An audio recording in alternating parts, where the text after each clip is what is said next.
Hi, good morning.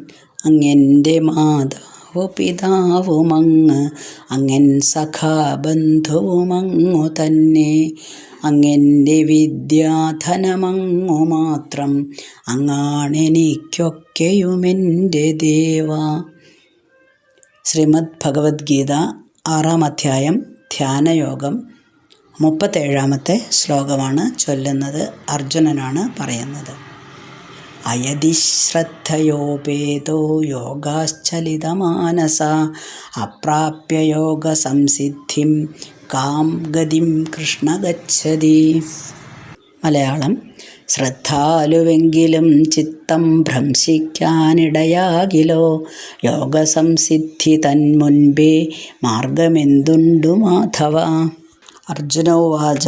അർജുനൻ്റെ സംശയമാണ്. ശ്രദ്ധയാ ഉപേതഃ അയതി. ശ്രദ്ധയുള്ളവൻ തന്നെയാണ്. ആത്മസംയമനം നേടണം എന്ന ആഗ്രഹമുണ്ട്, പക്ഷേ അത് നേടാൻ കഴിയുന്നില്ല. കാരണം ഏകാഗ്രത കിട്ടുന്നില്ല. യോഗാചലിത മാനസ, യോഗമാർഗത്തിൽ നിന്ന് വ്യതിചലിച്ച് യോഗസിദ്ധി അപ്രാപ്യ, യോഗസിദ്ധിയും പ്രാപിക്കാൻ കഴിയുന്നില്ല. അങ്ങനെ വന്നാലേ കാം ഗതിം ഗച്ഛതി, അവൻ്റെ ഗതി എന്താണ്, അവൻ ഏത് നിലയാണ് പ്രാപിക്കുന്നത്. ഭഗവാനോടുള്ള സംശയമാണ്. അല്ലയോ കൃഷ്ണ, ഈ വിജയം, എനിക്ക് ആത്മസംയമനം നേടണം എന്ന ആഗ്രഹമൊക്കെ ഉണ്ട്, പക്ഷേ വിജയത്തിലെത്തുന്നില്ല. അങ്ങനെയുള്ള അതീന്ദ്രിയജ്ഞാനിയുടെ ഒരു ഗതി എന്തായിരിക്കും? ആരംഭത്തിൽ വളരെ വിശ്വാസപൂർവം സാക്ഷാത്കാരത്തിലേക്കുള്ള പദ്ധതിയൊക്കെ കൈക്കൊണ്ടു. പിന്നീട് ലൗകിക വാസനകൾ വീണ്ടും വന്ന് വഴിതെറ്റിക്കപ്പെട്ടു. അപ്പോൾ യോഗത്തിൻ്റെ പരിപൂർണതയിലേക്ക് എത്താനും പറ്റിയില്ല, അതിൽ നിന്ന് പിന്മാറുന്നു. അങ്ങനെയാണെങ്കിൽ ആ യോഗിക്ക് എന്താണ് സംഭവിക്കുക? ഇപ്പോൾ തനിക്ക് വരാവുന്ന ഒരു പ്രശ്നം അർജുനൻ വീണ്ടും ചോദിക്കുകയാണ്. ഇങ്ങനെയൊക്കെ സംഭവിക്കാൻ സാധ്യതയില്ലേ? അങ്ങനെയാണ് നമ്മളുടെയൊക്കെ പ്രശ്നം തന്നെയാണ്. ലൗകികന്മാരായിട്ടുള്ള നമ്മളുടെയൊക്കെ പ്രശ്നം ഇതാണ്, സംശയമാണ്. എന്താണ് കാരണം? വളരെ പ്രധാനപ്പെട്ടൊരു ക്വസ്റ്റ്യനാണിത്. പഴയ ആചാരങ്ങളൊക്കെ അനുഷ്ഠിക്കാൻ നമുക്ക് വളരെ ഇഷ്ടമാണ്, പക്ഷേ തുടരാൻ പറ്റിയില്ല. എന്ത് സംഭവിക്കും? ആദ്യം നമ്മൾ മുന്നത്തെ ശ്ലോകത്തിൽ പറഞ്ഞു, കർക്കിടക മാസത്തിൽ സാധാരണ രാമായണം വായിക്കലുണ്ട്. അയ്യോ, എനിക്ക് 30 ദിവസം കൊണ്ട് അത് മുഴുവനാക്കാൻ സാധിച്ചില്ല, പൊല വന്നു, അല്ലെങ്കിൽ മറ്റെന്തെങ്കിലും വന്നു, വേറെ ഒരു സ്ഥലത്തേക്ക് പോകേണ്ടി വന്നു ഒരാഴ്ച, അതുകൊണ്ട് മുഴുവനാക്കാൻ സാധിച്ചില്ല. അയ്യോ, ഇനി എന്ത് ചെയ്യും, എന്ത് സംഭവിക്കും ഭഗവാനെ? അവിടെ ടെൻഷനായി, മനസ്സാകെ വളരെ സംഘർഷാവസ്ഥയിൽ എത്തിക്കഴിഞ്ഞു. കാരണം എന്തോ എനിക്ക് സംഭവിക്കും എന്നുള്ളൊരു പേടിയുമുണ്ട്. ഒരു തുളസിത്തറയുണ്ട്, അതിലെന്നും വിളക്ക് വെക്കാറുണ്ട്. അപ്പോൾ തുളസിത്തറ ഉണ്ടെങ്കിൽ നമ്മളതിൽ വേണമെങ്കിൽ വിളക്ക് വെക്കാം. കാറ്റ് മഴയൊക്കെ ഉണ്ടെങ്കിൽ വെക്കില്ല, കുറച്ച് മാറ്റി നമുക്ക് മഴ കൊള്ളാത്തിടത്ത് വെക്കാം. എന്നാലും വിളക്ക് കത്തിക്കുന്നുണ്ട്. ഞാൻ അവിടെ നിന്ന് ഒരു ദിവസം ഒരു മാസത്തെ ടൂറിന് പോയി, അല്ലെങ്കിൽ വേറൊരു സ്ഥലത്ത് ഒരു ഹോസ്പിറ്റൽ കേസ് വന്നു. എനിക്ക് അവിടെ ഒരു മാസം നിൽക്കാൻ പറ്റിയില്ല, ഞാൻ വിളക്ക് കത്തിക്കുന്നില്ല. അപ്പോഴേക്കും നമ്മളുടെ മനസ്സ് മുഴുവനും, അയ്യോ ഭഗവാൻ എന്നും വിളക്ക് വെക്കുന്നതായിരുന്നു, ഒന്നും സംഭവിച്ചില്ല, ഇപ്പം പറ്റുന്നില്ലല്ലോ എനിക്ക്. അപ്പോൾ എന്ത് ചെയ്യും ടെൻഷനായി ആകെ. എനിക്ക് എന്തെങ്കിലും ദോഷം സംഭവിക്കുമോ? ഇതേപോലത്തെ ഒരു സംശയം തന്നെയാണ് അർജുനൻ ചോദിച്ചത്. ആത്മസംയമനം നേടണമെന്ന് ആഗ്രഹമുണ്ട്. ഇപ്പോൾ ഇതെല്ലാം ലൗകിക അവസ്ഥയിൽ നിന്ന് വിഷയങ്ങളെയൊക്കെ, മനസ്സിനെ വിഷയങ്ങളിൽ നിന്നെല്ലാം വ്യതിചലിപ്പിച്ച് അത് ഇന്ദ്രിയങ്ങളെയൊക്കെ മറികടന്ന് ഞാൻ എന്തായാലും ലക്ഷ്യം നേടുന്നും വിചാരിച്ച് ഇതിലേക്ക് തിരിഞ്ഞൊരു യോഗിയാണ്. പക്ഷേ അത് മുഴുവനാക്കാൻ പറ്റിയില്ല. അപ്പോൾ അവിടെ നിന്നൊട്ട് പോരുകയും ചെയ്തു, ഇതൊന്നും മുഴുവനാക്കാൻ സാധിക്കുന്നുമില്ല. അപ്പോൾ അങ്ങനെയുള്ള ആളുടെ ഗതി എന്തായിരിക്കും? അപ്പോൾ നമ്മളൊക്കെ സാധാരണ ഇപ്പോൾ ലൗകികനായിട്ട് ജീവിക്കുന്ന സമയത്ത് ജീവിതത്തിൽ ധാരാളം ബന്ധങ്ങൾ നമുക്കുണ്ട്. എല്ലാം ഞാൻ എൻ്റേത് എന്നുള്ള രീതിയിലാണ് നമ്മളിപ്പോഴും കൊണ്ട് നടക്കുന്നത്. അപ്പം നമുക്ക് പല കാര്യങ്ങളിലും പങ്കെടുക്കേണ്ടി വരും, പല സ്ഥലത്തും പോകേണ്ടി വരും, അല്ലേ? ഫങ്ഷൻസൊക്കെ വരുമ്പോൾ എന്തായാലും, മരണമായാലും കല്യാണമായാലും ജനനായാലും മറ്റെന്തെങ്കിലും സന്തോഷങ്ങളായാലും പിറന്നാളുകളായാലും ഒക്കെ എനിക്ക് പോകേണ്ടി വരും. അപ്പം ഞാനിതെല്ലാം ഉപേക്ഷിക്കാൻ പോവുക. കാരണം എന്താണ്? ഞാൻ ആത്മസംയമനത്തിലേക്ക് പോവുകയാണ്. അതുകൊണ്ട് ഞാനിതെല്ലാം ഉപേക്ഷിക്കാനാണ് പോകുന്നത് എന്ന് വിചാരിച്ച് ഞാൻ ഉപേക്ഷിച്ചു. ഉപേക്ഷിച്ചാൽ മനസ്സമാധാനം കിട്ടുമോ? ഇല്ല. ശരി, എനിക്കിതൊന്നും ഒരു കാര്യമില്ല, അതിലൊന്നും ശ്രദ്ധയില്ല, ഞാൻ കുറച്ചും കൂടെ തീവ്രമായിട്ട് ഭഗവാനിലേക്ക് തിരിയാൻ തുടങ്ങുകയാണ് എന്ന് വിചാരിച്ച് വീണ്ടും വീണ്ടും നമ്മൾ പരിശ്രമിച്ചുകൊണ്ടേയിരിക്കുകയാണ്. മനസ്സിനെ എല്ലാറ്റിൽ നിന്നും വേർപെടുത്തി കർമ്മങ്ങളൊന്നും ചെയ്യാതിരിക്കുകയാണ്. കാരണം ഞാനില്ല, ഇനി അതിനൊന്നുമില്ല, എനിക്ക് കർമ്മങ്ങളൊന്നും ചെയ്യാൻ പറ്റില്ല. അത് ശരിയാണോ? അതും ശരിയല്ല. നമ്മുടേതായിട്ടുള്ള കർമ്മങ്ങൾ നമ്മൾ ചെയ്തേ പറ്റൂ. അപ്പോൾ അതും തെറ്റ് തന്നെയാണ്. അപ്പോൾ ആദ്യം നമ്മളിങ്ങനെ തിരിഞ്ഞു കഴിഞ്ഞാൽ, ഈ ആത്മീയതയിലേക്ക് തിരിഞ്ഞു കഴിഞ്ഞ് ഒരു കാര്യത്തിലും താല്പര്യമില്ലാത്തൊരവസ്ഥ വരുമ്പോൾ നമുക്ക് ബന്ധങ്ങളുള്ളത് കൊണ്ട് എപ്പോഴും അവന് ഭ്രാന്താന്ന് പറയുന്ന പോലെ നമുക്ക് ആദ്യമൊക്കെ ഭയങ്കരമായിട്ടുള്ള ഒരു ഒറ്റപ്പെടുത്തൽ തോന്നും. പക്ഷേ നേരത്തെ ശ്ലോകത്തിൽ പറഞ്ഞ പോലെ ഒന്നിൽ നിന്ന് നമ്മൾ പിന്തിരിയുമ്പോൾ മറ്റൊന്നിൽ നമ്മൾ ശ്രദ്ധ കേന്ദ്രീകരിക്കുന്നു. പക്ഷെ അതിനും സാധിക്കുന്നില്ലെങ്കിൽ എന്ത് സംഭവിക്കും എന്നുള്ളതാണ് ഇവിടെ അർജുനൻ്റെ സംശയം.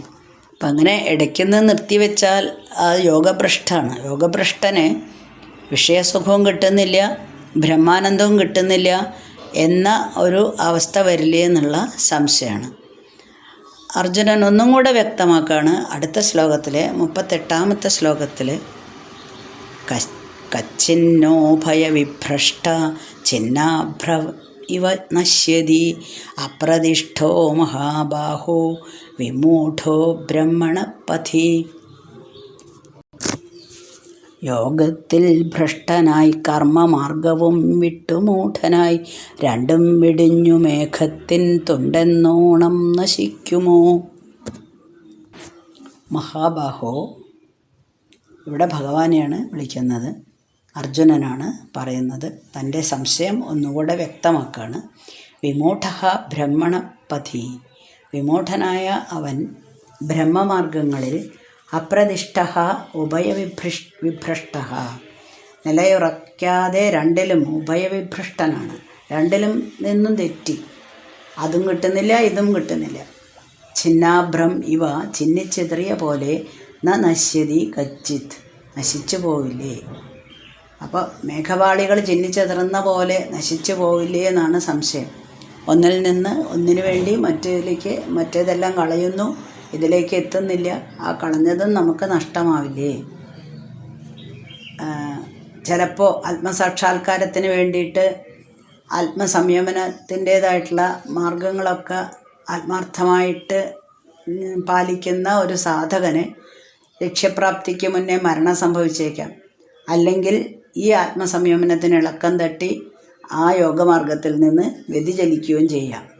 അപ്പോൾ അയാൾ ചിന്നിച്ചെതറിയ മേഘം പോലെ നശിച്ചു പോവില്ലേ എന്നാണ് ഒരു സംശയം. വളരെ നന്നായിട്ടാണ് മേഘം ചിന്നിച്ചെതറുന്ന പോലെ ഭൂമിച്ചിരിക്കുന്നത്. ഈ മേഘപടലങ്ങളിങ്ങനെ കാറ്റിൽ ആകാശത്ത് കൂടെ അങ്ങനെ പറന്ന് കളിക്കുന്നതായിട്ട് നമുക്ക് തോന്നുമല്ലേ. ഈ മേഘങ്ങൾക്ക് ഒരു നല്ല ഭംഗിയുള്ള പല പല രൂപങ്ങളും നമുക്ക് സന്ധ്യയ്ക്കൊക്കെ ഇരുന്ന് ആകാശത്ത് നോക്കിയിട്ട് രാഷ്ട്രപ്പാറയുടെ മുകളിലൊക്കെ പോയിരുന്ന് ആകാശം ഇങ്ങനെ നോക്കി മേഘങ്ങൾ നോക്കി അതിന് ഓരോരോ രൂപം കൽപ്പിക്കുക വളരെ നല്ല ഭംഗിയുള്ളൊരു കാര്യമാണ്. നമ്മുടെ ഭാവന ഇങ്ങനെ വിടർന്ന് വരും. ഒരേ കാര്യം പല ആൾക്കാരോടും ചോദിച്ചു കഴിഞ്ഞാൽ, ഇപ്പോൾ ഞങ്ങളൊക്കെ ഇങ്ങനെ ഒപ്പം ഇരിക്കുമ്പോൾ ചോദിക്കും, ഇപ്പോൾ ഇത് കണ്ടിട്ട് എന്താ തോന്നുന്നത്. അപ്പോൾ എല്ലാവരുടെയും അഭിപ്രായം വ്യത്യാസമായിരിക്കും. അതായത് നമ്മളുടെ എല്ലാവരുടെയും ചിന്താഗതി വ്യത്യാസം തന്നെയായിരിക്കുന്നു. ഓരോ ആൾക്കാർക്കനുസരിച്ച് വ്യക്തിത്വമല്ലേ, ഓരോ വ്യക്തിത്വങ്ങളല്ലേ ഓരോ മനുഷ്യനും. അപ്പോൾ അതിങ്ങനെ മാറി മാറി വരും. അപ്പോൾ അങ്ങനെ ചിന്നിച്ചെതറിപ്പോവും ഈ മേഘങ്ങളൊക്കെ. അപ്പോൾ കാറ്റിൻ്റെ ഗതിക്കനുസരിച്ച് ഇങ്ങനെ പാറി പറന്ന് നശിച്ചു പോകുന്നില്ലേ. അതേപോലെ ബ്രഹ്മമാർഗത്തിൽ എത്താൻ പറ്റാത്ത ഒരാൾ ആകെ വ്യാമോഹത്തിൽ പെടുകയും ചെയ്തു. എന്നാൽ അത് കുറച്ച് ഉപേക്ഷിക്കുകയും ചെയ്തു. അങ്ങനെ നട്ടം തിരിഞ്ഞു പോവില്ലേ എന്നൊരു സംശയം അർജുനന്. അല്ലയോ കൃഷ്ണ, അങ്ങനെ അതീന്ദ്രിയങ്ങളുടെ മാർഗത്തിൽ നിന്ന് ഭ്രഷ്ടനായി തീർന്നു കഴിഞ്ഞാൽ അയാൾക്ക് ഭൗതികമായിട്ടോ ആധ്യാത്മികമായിട്ടോ ഒന്നിലും ഉയർച്ച നേടാനാവാതെ വരും. ഒരിടത്തും സ്ഥാനമില്ലാതെ ഇങ്ങനെ ഈ കാറ്റത്ത് മേഘങ്ങൾ ഛിന്നഭിന്നമാവുന്ന പോലെ നശിച്ചു പോവില്ലേ എന്നാണ് സംശയം. അപ്പോൾ ഭൗതികവാദികളാണെങ്കിൽ അവർക്ക് അതീന്ദ്രിയത്തിൽ രസത്തിലൊന്നും താല്പര്യമില്ലല്ലോ. സാമ്പത്തികമായിട്ടുണ്ടാവുന്ന അഭിവൃദ്ധികളിലാണ് അവർക്ക് എപ്പോഴും താല്പര്യം. അതേസമയത്ത് ഈ ഇന്ദ്രിയജ്ഞാനം ആധ്യാത്മിക മാർഗം സ്വീകരിക്കുന്ന ഒരാളാണെങ്കിൽ അയാൾ ഇതിൽ നിന്നെല്ലാം വിട്ടു നിൽക്കുകയും ചെയ്യും. പക്ഷെ രണ്ടുപേരും പരിശ്രമിക്കുന്നുണ്ട്. അപ്പം അതിൽ നിന്ന് വിട്ടു ഇതിലേക്ക് വന്നു കഴിഞ്ഞു, പക്ഷെ വിജയിക്കാനൊട്ട് സാധിക്കുന്നുമില്ല. അപ്പോൾ ആകെ നമ്മൾ തെറ്റിയിട്ടുള്ള ഒരവസ്ഥയാവും. അങ്ങനെയാണെങ്കിൽ നമ്മൾ ഈ മേഘങ്ങളെ പോലെ നശിച്ച് പോവില്ലേ എന്നുള്ള സംശയം ഒന്നും കൂടെ ചോദിക്കുകയാണ് അർജുനൻ. ഒന്നും കൂടെ അവസാനിപ്പിക്കുകയാണ് അർജുനൻ 39ാമത്തെ ശ്ലോകത്തിൽ. ഏതന്മേ സംശയം കൃഷ്ണ ഛേത്തും അർഹസ്യ ശേഷത ത്വദന്യ സംശയസ്യാസ്യ ഛേത്താ ന ഉപപദ്യതേ. കൃഷ്ണ, മലയാളം. ഇതെൻ്റെ സംശയം കൃഷ്ണ, തീർത്തും തീർക്കേണ്ടതാണു നീയല്ലാതില്ല മറ്റാരും സംശയം തെല്ലകറ്റിടാൻ. ഹേ കൃഷ്ണ, മേ ഏതത് സംശയം, എൻ്റെ ഈ സംശയം അശേഷതഃ ഛേത്തും അർഹസി, മുഴുവനായിട്ടും നീക്കാൻ അങ്ങയ്ക്ക് മാത്രമേ സാധിക്കുള്ളൂ. അസ്യ സംശയസ്യ ഛേത്ത, ഈ സംശയമില്ലാതാക്കാൻ ത്വദന്യഃ ന ഉപപദ്യതേ ഹി, അങ്ങല്ലാതെ മറ്റാരും തന്നെ ഇല്ല.